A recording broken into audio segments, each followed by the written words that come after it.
this season, separated by only a swing of the leg from 61. So could we be in store for another buzzer beater? Our team in Vegas offering up their game scripts for Giants-Vikings. Guys?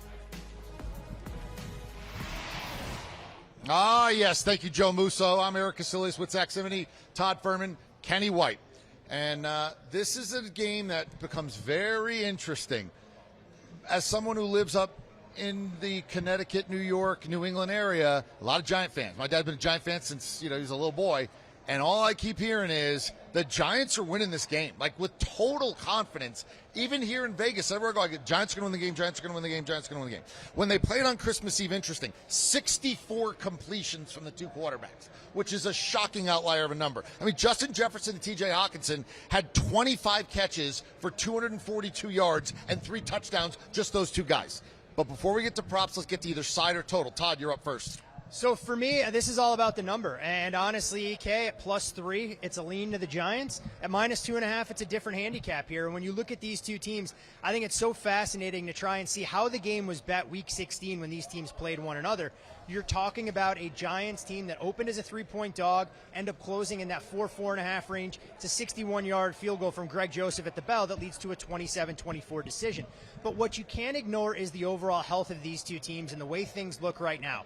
The Giants are trending up in terms of the health department, especially on the defensive side of the ball. Xavier McKinney wasn't available for that game in their secondary. Adoree Jackson hasn't played in a while. Very curious to see what his snap count looks like.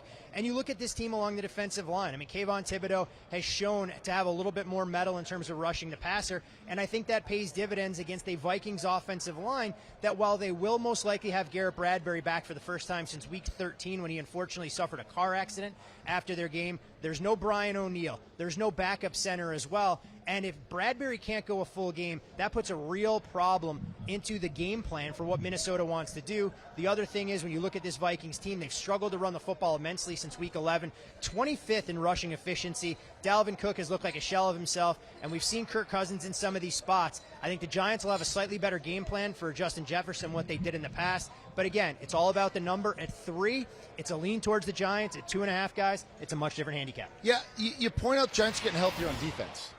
And I pointed out that, look, 64 completions from the two quarterbacks. Everybody went crazy. It's 60-yard field goals getting made at the buzzer. They still only had 51 points on that Christmas Eve day. They still only scored 51 points. Everything fell right, and they still only had 51 points, which is why I'm going under the 48. I don't think we're getting a repeat performance of that. I don't think everything's fallen that way. I mean, I don't think Justin Jefferson's having a dozen catches. I don't think T.J. Hawkinson goes to 13 catches.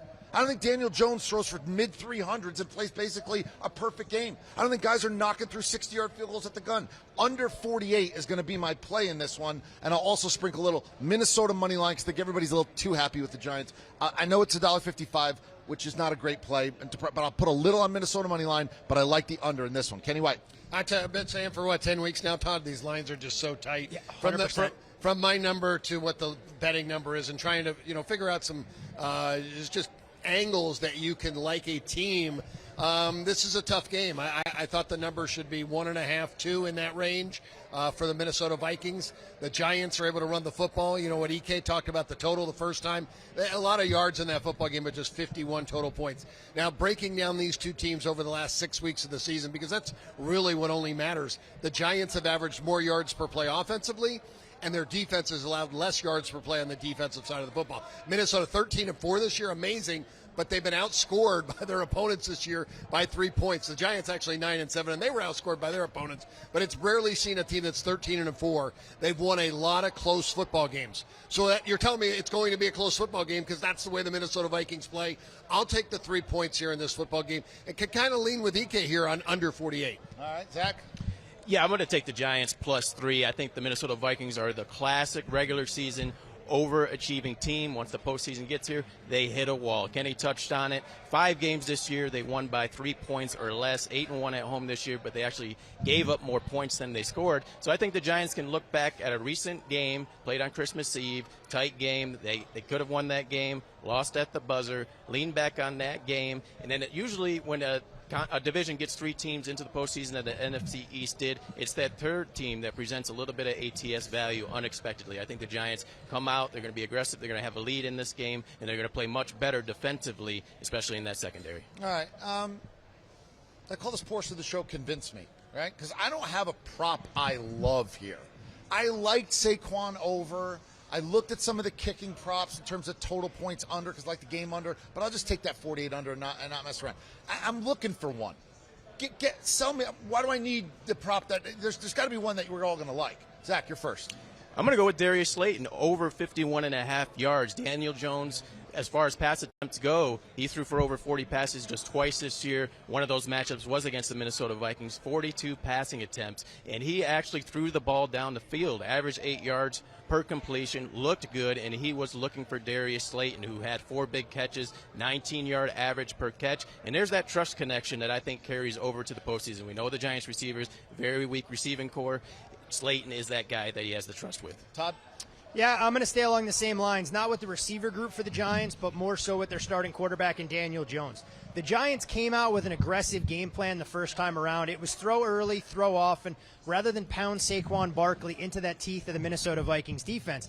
And I think you're going to see history repeat itself. The element of surprise can largely be gone, but at the same time, Daniel Jones doesn't have to throw the ball 40 times for him to go over his modest pass attempts number that's sitting in the low 30s. You look at the way this Giants offense has attacked teams in space, and Kenny highlighted some of the yards per play metrics. They're getting everybody involved. It's not just Darius Slayton that Zach talked about. It's Richie James working out of the slot. It's Isaiah Hodgins, who's really burst onto the scene and emerged as a legitimate red zone threat. It's getting Daniel Bellinger involved, and Saquon Barkley, I think, can catch 4 or 5 balls in this particular spot. Minnesota's defense is trending in the wrong direction at the wrong time of the season, and I really have some concerns about how their secondary will hold up. Looking for Kafka and Daboll to have a pass-heavy attack, use the pass, set up the run. Daniel Jones, over 32.5 pass attempts.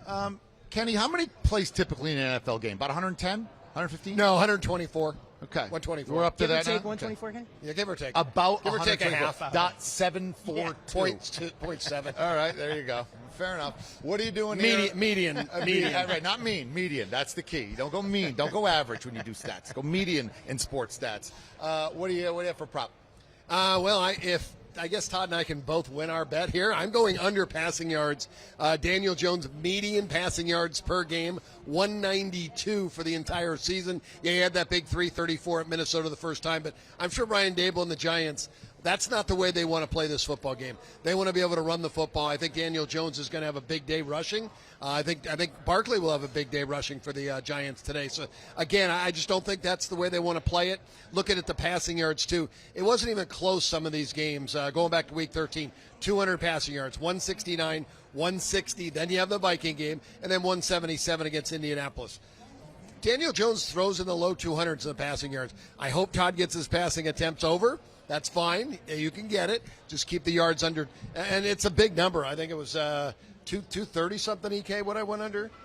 Let's see what that number is real quick. I'm slowing the show down. I'm a team. 242 and a half. I'm a team player here. I don't care if he throws for 126 That's 8 yards a pass. He can go Carson Wentz like 3.2 yards per pass attempt. Yeah. We both get it, and we both have rocking chair wins. 8 yards I'll a take pass. Both. I could win both. I'm not going to lose both. So I'll Right. take both and think that I could win both. Famous but not last lose words both. in sports betting. I can only win both. Yeah. but I Well can't done. lose We're both. having an awful lot of fun here in Vegas, looking at the boards, just going back and forth on the games. 2 down, 2 to go, including Ravens, Cincinnati, and how we want to play that one. That's coming ahead. Let's send it now back to Joe Musso. I got to say, the fellas being out in Vegas for a little while, early morning Vegas, they look great. Look at this. Just about split down the middle on the money. Percentage of wagers coming in on this Giants-Vikings game. A slight edge to the home side here, but the 3 points with the Giants, very enticing and plenty picking them up. Do you want a sports network that delivers everything that matters about the game? The highlights, the picks, the instant analysis, no yelling, no fake debates, no politics. Hit the subscribe button and never miss a moment.